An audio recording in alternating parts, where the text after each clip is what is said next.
Hello, everyone. My name is Ashley Arpel Steinbach, and I am thrilled to announce my new podcast on the Hopecast Network, Locks of Laughs, where I will be chatting with comedians, restaurateurs, and everyone in the entertainment industry about comedy, pop culture, and of course, a little bit of food. You can follow Locks of Laughs on Instagram at Locks of Laughs Podcast, and Locks of Laughs will be available on Spotify, iTunes, anywhere you listen to podcasts. So like, follow, subscribe, and I cannot wait to nosh with you.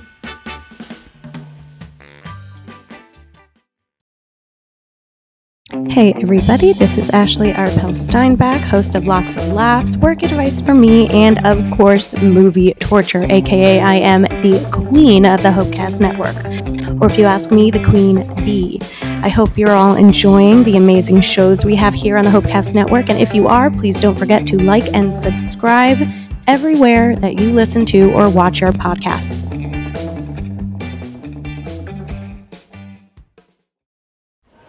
This is the Hopecast Network, stories and shows you actually want to listen to.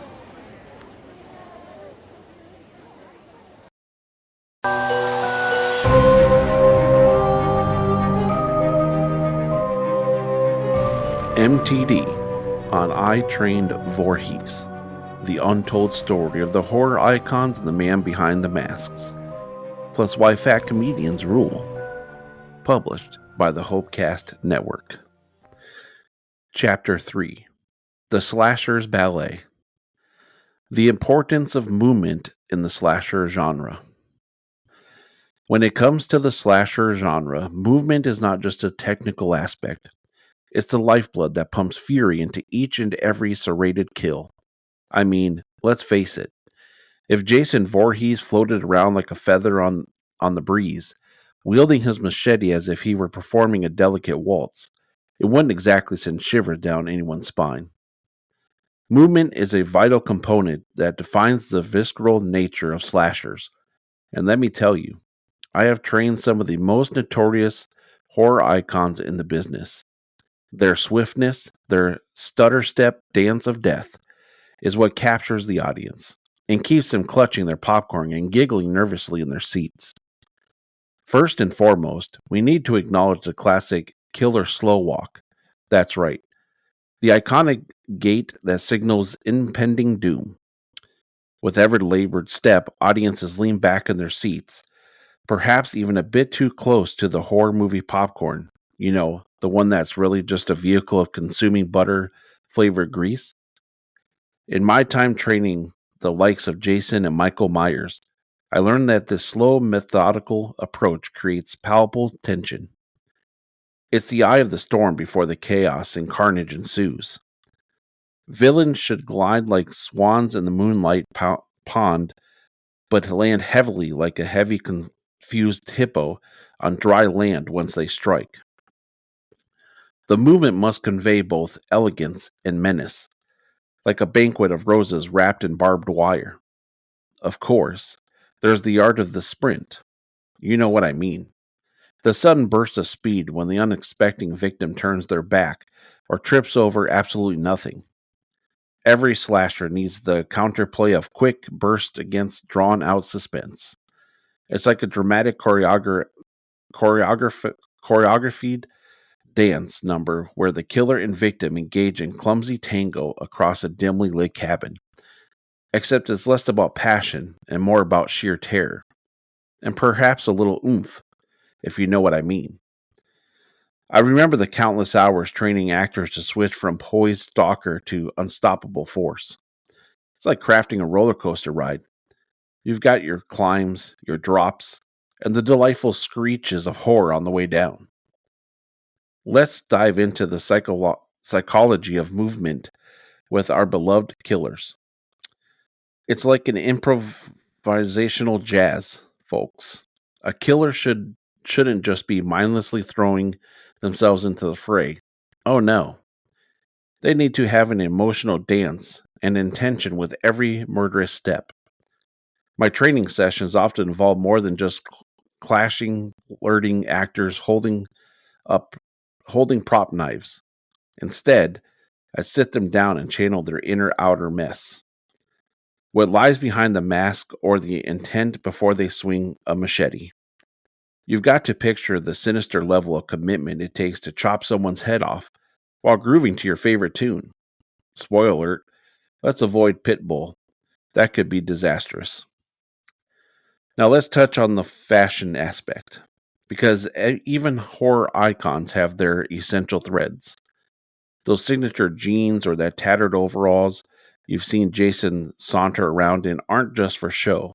Oh no, it's a whole ensemble designed for maximum slashing. The way a killer moves is dictated by their wardrobe choices. Make it all part of the deadly dance. As I trained him, I made sure that Jason looked both rugged and ready to slice through rural teenagers and lenientious camp counselors. It's practically a fashion statement made in blood. You've got to love it when practicality meets gruesome cool. Lastly, let's not forget the movement influences one of the most crucial factors in any horror film: the audience reaction. It's what makes people simultaneously cheer and cringe at the sight of a fresh arm being severed. My job? To train those guys to exactly play the emotions of joy and horror, or as I like to call it, true cinematic angst. You want to get the audience so invested in your movements that they feel scared to breathe while you stalk your prey. It's an art and a science, and I tell you, it's a lot harder than convincing my son Brad to stop making fun of my Subaru. So next time you find yourself watching a slasher flick, park the popcorn, sit back, and appreciate the importance of movement. Feel the rhythm, let the tension drum in your chest, and learn the deadly dance that makes us laugh through our terror and cringe through our cheers. After all, I trained Voorhees, and I can assure you, effortless elegance is the secret sauce that keeps audience coming back for more, often with a side of heavy butter and a soda that won't finish. Choreography versus chaos, finding the right balance. When we're talking about the slasher films, it's crucial to find the perfect balance between choreography and chaos. You wouldn't want your favorite killer to trip over their own grossly oversized boots while trying to chase down a victim. That would be like watching a ballet dancer attempt breakdancing for the first time. Awkward, slightly painful, and absolutely kills the vibe. In my illustrious career training horror icons, I've learned that the choreography is not just for the stage. It's essential for creating memorable moments, steeped in both art and blood. Now, don't get me wrong, a little bit of chaos can spice things up, like a questionable chef adding too much cayenne pepper to their chili con cream. But too much of it can turn to potentially hair-raising situations into a hilarious slapstick routine. I mean, picture Jason lunging to deliver his iconic killing stroke only to miss entirely and accidentally shove a camp counselor into a tree. Talk about adding an unintentional punchline to the horror. It's a fine line we're walking here, one that I've personally navigated while training the likes of Voorhees, Myers, and even some lesser known, but no less enthusiastic horror stars. Choreography acts as a framework, providing the structure needed for any good kill scene. It ensures a sense of rhythm in the chaos, like having a dance floor master mixed with a horror director in the room. You got the build-up, the perfectly timed tension, and then bam, you release the floodgates. This is where I expertly train our future butcher heroes to coordinate their movements with purposeful intention. They need to appear grounded yet agile, like a cat on a hot tin roof. Expect instead of looking at a roof, they're hunting down dopey teenagers who probably shouldn't have wandered into the woods in the first place. I mean, hey guys, let's go camping where the killer lives, says no one who knows how a horror film works. Trust me, I've had my fair share of expert advice from my friends who clearly don't have the slightest clue why they're offering opinions on my killer training techniques. But we also must acknowledge the chaotic key component of fear: randomness. You see, horror thrives on the unpredictable.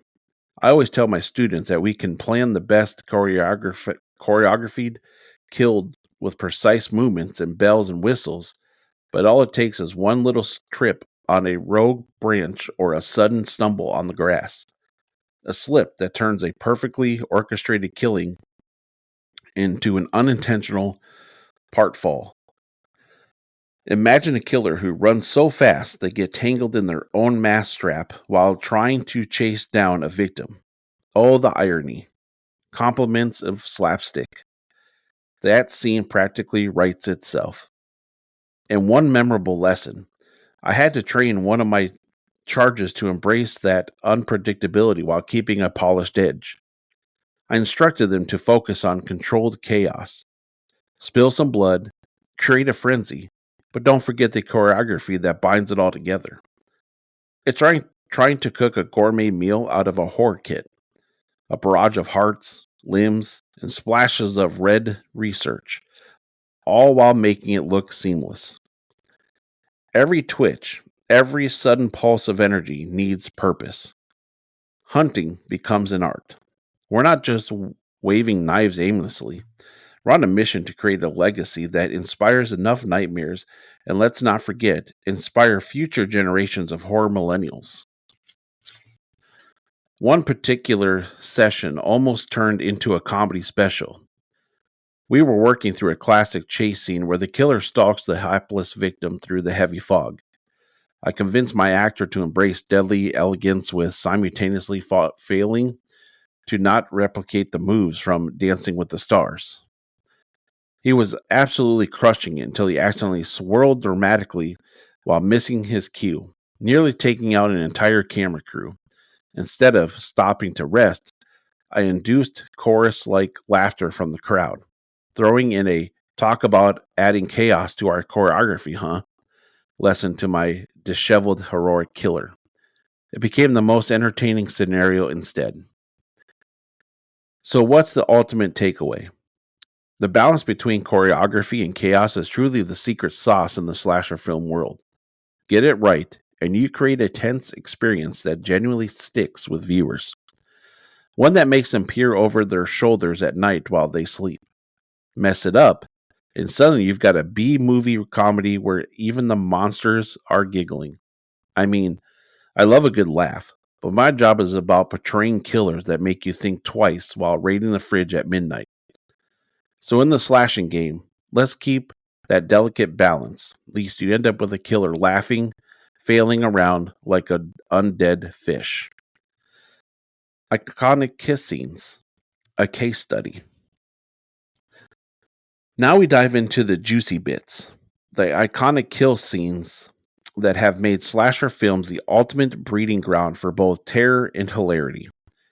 These scenes are the creme of horror, where every slash, every scream, and each dropped bowl of buttery popcorn transforms a mundane movie night into a spine-tingling thrill ride. As a man who has trained some of the biggest names in horror, I have well curated a list of kill scenes that not only need to be studied but also have their very own fan clubs. Because who doesn't want to be a part of the fine art society of iconic murderers? First, let's take a moment to reflect on the infamous Texas Chainsaw Massacre. Now, I cannot stress this enough. The film is like the Mona Lisa of absurdly terrifying kills.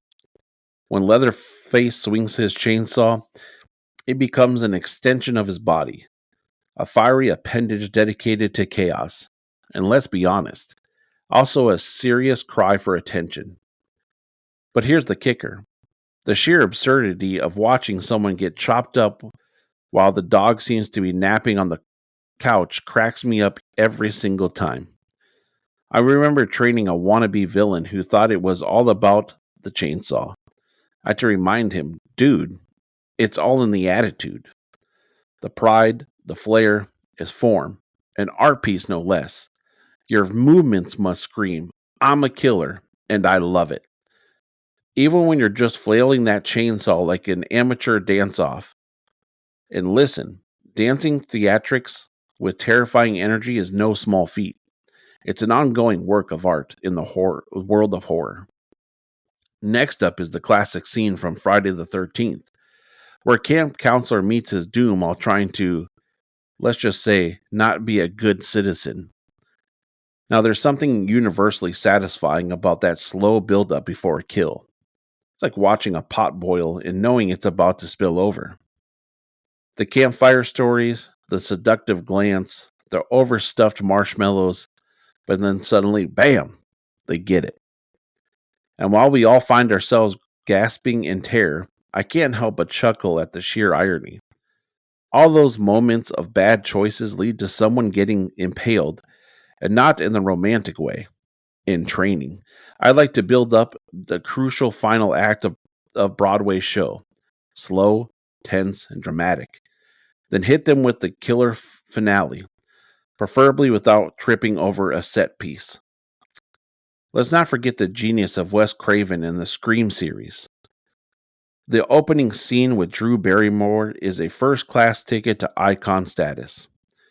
You got the delightful phone call and the gradual crescendo of tension, right up until Ghostface drops the ultimate horror twist. We all know it's coming, yet the perfectly orchestrated chaos leaves our mouths agape. The execution is flawless, and it serves as a reminder of why anticipation can be just as terrifying as the act itself. I often tell aspiring killers to take a page from this book. A shot of adrenaline mixed with a pinch of absurdity adds to the overall punchline. Plus, who wouldn't want to leave a lasting impression while scaring the bejesus out of young teens? Of movement here, a laugh there, perfect fusion. In a more unique twist, let's chat about the remix of Psycho. With that iconic shower scene, I mean, anyone who hears the shrill violin screech gets goosebumps and cringes involuntarily. The beauty lies in the simplicity of the act, the slow build, the ultimate reveal, and then the infamous stab. What made it truly iconic, though, was the choreography amidst the chaos. Invite your unsuspecting victim into the shower, bring the knife, and you've got yourself a masterpiece. While the killer acts with complete ease, it's the victim's dramatic, slow motion attempt to escape that makes the whole scene an unforgettable experience. I'd advise all future knife wielders to take their very own shower scene seriously, or at least don't go slipping around in their glass slippers. So there you have it, a love letter to some of horror's most iconic kill scenes. The interaction of terror and horror, humor relies on thoughtful choreography combined with bizarre character choices. The result? Saviors of the spooky narrative to keep us awake at night, both with shakes of fright and belly laughs from the refreshing absurd choices they make. Remember, every slasher in the making should study these scenes well because they're more than just whimsical violence.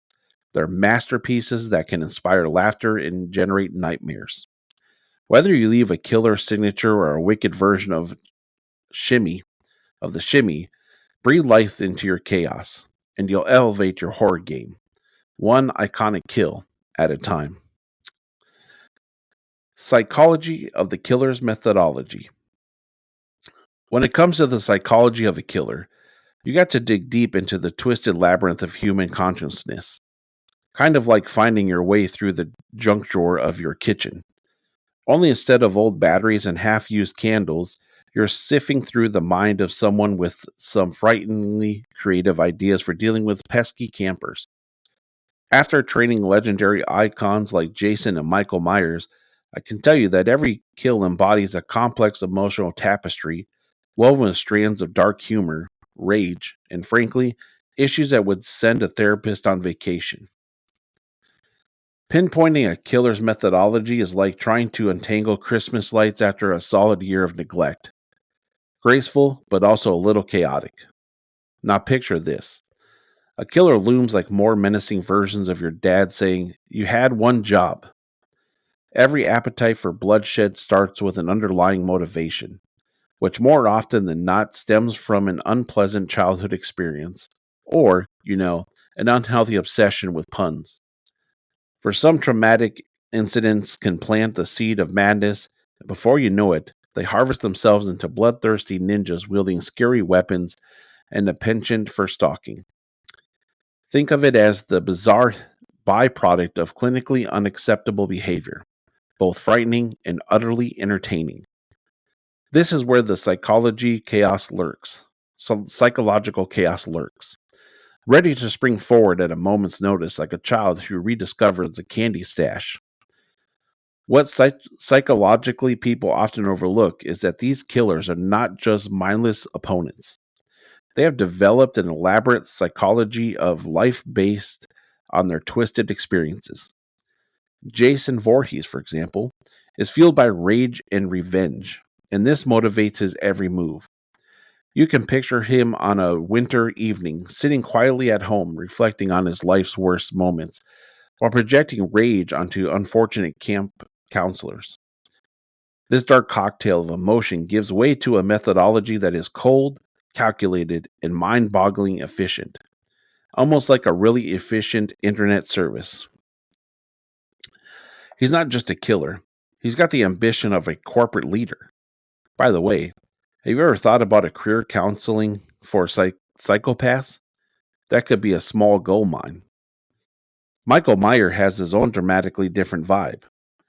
His method blends a disturbing silence with an all-focus, no-frills approach. When I trained him, I noticed he moved like he was preparing for a marathon, plotting each killing like it were an Olympic event. I constantly found myself correcting his technique to fit my choreography standards, and he didn't seem to mind much. For him, the goal is pure existential dread. Every whim designed as a masterful plan. His philosophy? Why talk things out when you can just stare menacingly from the shadows until someone calls you out? Talk about efficient. Myers Camp exemplifies that eerie calmness, often embodying physiology conundrum. If a man in a mask stands alone in the woods, does his mask sound? Spoiler alert, yes, because he just took out a hapless teen. Then there are the killers that operate under the guise of humor. Enter our beloved Ghostface from Scream. Now, Ghostface is your classic wisecracker with a knife, always ready with a quip that leaves audiences both fearful and chuckling like a madman who just dropped a pie. It's often the juxtaposition of humor and horror that poses an intriguing puzzle. Ghostface isn't just mindlessly slashing, he is simultaneously engaging in a chaotic debate on the pitfalls of slasher movie tropes. Engage with him, and he might just wink at you through the screen while plunging a knife into the stomach of some unaware jock. He elevates the act of killing to a finely crafted form of entertainment. Like the stand-up routine of a comedian whose punchlines involve carnage rather than dad jokes. Ultimately, it's the psychology of these killers that gives them depth and allocates madness to the characteristic method behind the mayhem. They boast of psychological cocktail of rage, revenge, and absurd humor that makes their motives fascinating to dissect. Anyone can wield a knife and stab, sure, but it's the intentional dialogues, the histories, the quite frankly, the mental gymnastics involved that creates these larger than life personas. It's what breathes life into the otherwise cookie cutter tropes found in most horror films. When you're dealing with a killer, it's not just about the bloody outcome.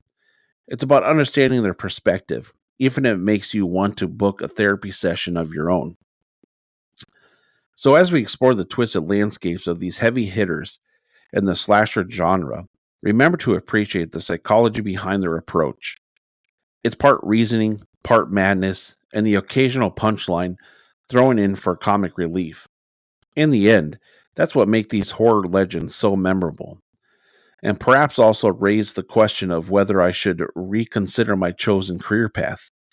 Who knew that pursuing the darker side of human behavior could offer a dash of laughter and an occasional existential crisis? Welcome to my world, folks. Working with actors, transforming them into monsters.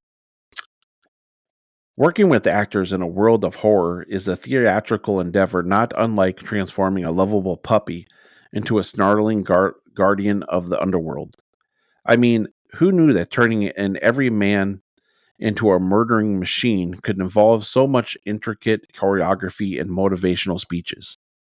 I have had my fair share of experiences with these aspiring monsters, and let me tell you, they process the process is filled with equal parts hilarity, confusion, and the occasional "did you really just say that?" moment. The truth is, the journey to transform innocent actors into fierce, charismatic killers is an art form all of its own, sometimes broadening on psychological warfare. The first rule of the Killer Transformation Club is ensuring that the actor is deeply aware of their character's autonomy and the weaponry they'll be wielding. I recall a specific instance during a training session when one actor, bless his heart, attempted to wield a prop chainsaw like it was an oversized guitar. Instead of generating terrifying vibes, he unintentionally invoked imagery of a summer barbecue gone awry. I seized the opportunity to build on the gloomy imagery and turned it into a lesson on character association. You're not just holding a chainsaw, you're embodying the sinister ethos of destruction, I declared. And lo and behold, the transformation unfolded like a whimsical horror story. From then on, he came to training, swinging that chainsaw with all the menace of a hungry toddler taking back their toy truck. Next comes the delightful choreographed mayhem. Remember that iconic "I'm going to kill you" walk? Ah, the joys of training actors to channel both precision and chaos at the same time. Much like herding cats armed with serrated knives. I'll never forget trying to coach a budding actor who took himself way too seriously. We were stuck working on the famous walk toward the victim while looking ominous scene, and instead of absorbing the tension, he stomped across the stage like an angry elephant wearing a tutu. At one point, I lost it and burst into laughter. Buddy, if you keep this up, we may need to cast you as the world's saddest holiday parade float. Balancing tension and terror doesn't mean that we can't have a little fun amidst the carnage. If you can't giggle while dual wielding knives, are you even a real slasher? But let's not underestimate the power of method acting in the industry, because even monsters need a little backstory. I often encourage actors to immerse themselves in their character's past. For example, how does being a misunderstood serial killer change something ordinary about them? Is there a tragic backstory that just cries out for a moody screenplay? I once directed a gory knife fight rehearsal and asked the actor portraying the killer to channel a deep, traumatic moment that may or may not have involved chewing gum in elementary school. Watching him grind his teeth, getting lost in memory while rehearsing the murder choreography simultaneously cracked me up and filled me with a strange sense of pride. Yes, now that winter formal went horribly wrong. Then comes the final act, the climax of transformation. It's vital to connect with the actor, yet there's always a fine line between inspiring ferocity and inspiring a panic attack. On one occasion, I had an actor scream at me about how they couldn't possibly get into the mindset of a killer because they'd never actually stabbed anyone. And believe me, even if I was concerned for a moment, my response, dude, this is why you have to prop knives. We have prop knives. A gentle reminder that while we might not be seeking real life psychos, a grounded understanding of a fictional monster is a gateway to creating an impossible balance between horror and humanity. Lastly, remember that these performers draw from techniques far beyond just the physical. What separates an average horror flick from an all-time classic is how convincingly actors can embody those monstrous personas. It's like transforming the most mundane materials, cabbage for an award-winning soup, into fear incarnate. I often tell my students that true cinematic horror requires not only the ability to wield weapons, but also to sheer will to force audience to question their own humanity. Can you make them giggle while they scream? That, my friends, is the ultimate goal. And let me tell you, balancing those emotions is harder than convincing my son Brad that driving a Subaru is cool. So whether you're shaping a terrifying figure to take center stage or helping a budding monster climb the ranks of a horror greatness, always remember this. Behind every successful killer is an absurdly memorable transformation story. Feed into the laughter and the chaos, and don't ever shy away from the ludicrous moments that make this genre so captivating. Making monsters is about honing those unique, often ridiculous quirks that turns actors into iconic killers. Because truly, what's better than a bloody good laugh with a side order of stomach churning terror? Nothing. The lasting impact of slasher films on pop culture. The realm of slasher films isn't just a dark corner of horror cinema. It has morphed into a cultural phenomenon that leaves a lasting imprint on pop culture, shaping social behaviors akin to the way TikTok influencers influence how people define their personalities today. Boil down the essence of chaos, add a dash of blood, and Viola instant trends. When I look back at my tenure training some of the most iconic killers in the genre, I can't help but chuckle at how slasher films have not only terrified audiences, but have also inspired fashion, music, and even dinner parties. Yes, I assure you, there are people who threw Friday the 13th themed potluck dinners, and you thought your family meatloaf was terrifying. First, let's address the fact that we all suspect and yet secretly enjoy the abundance of memorable, often repeating cataphrases and tropes. My personal favorite, "You'll never get away," could function as a warning bell for anyone foolish enough to venture into the woods at a camp party. You see, slasher films have gifted us with an arsenal of catchphrases like treasured relics meant to be quoted amongst friends. Based on my observations of late night viewer discussions, I've often concluded that the phrase, "don't go in there," ranks high on the list of social commentary for a generation. You see potential campers obviously eating s'mores, unaware that mystery meat hangs quietly on a nearby tree branch, ready to claim its first victim. How that's for laying the groundwork for dodging disaster.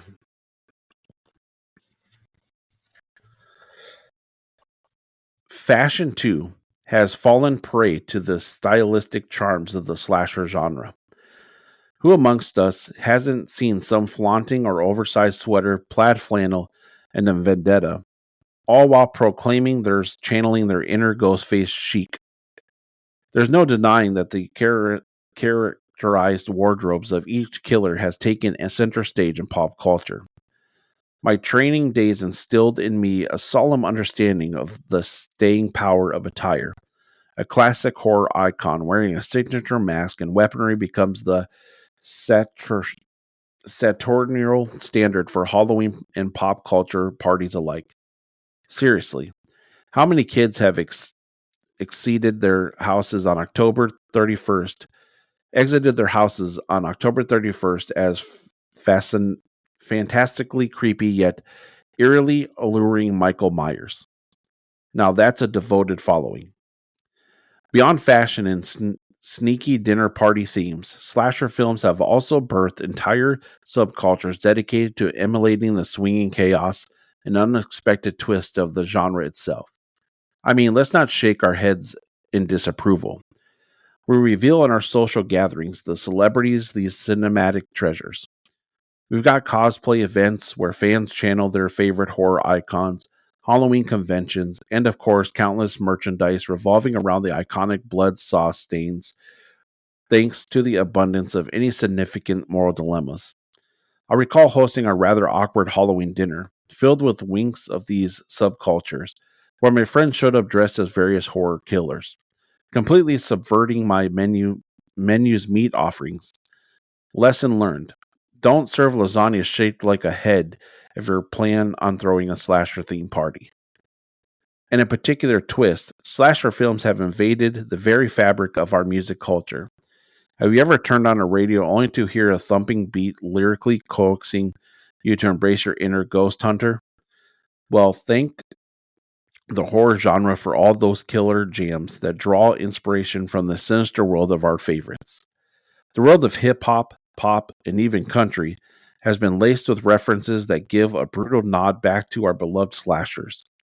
I can't help but envision a hip hop artist bravely rapping about slaughter between chorus of ghostly screams. A true merging of worlds that keeps the campfires of creativity ablaze. The crossover appeals folks. You might just find yourself busting a move in your best killer getup while dancing about your secret aspirations of joining the horror squad. Lastly, let's address the enduring influences of a slasher films on social communication. I'm not just talking about the sharing Netflix passwords. Women and men alike still linger in conversation that ranges from, is that character really going to split up from the group? Or why would anyone enter a creepy basement alone?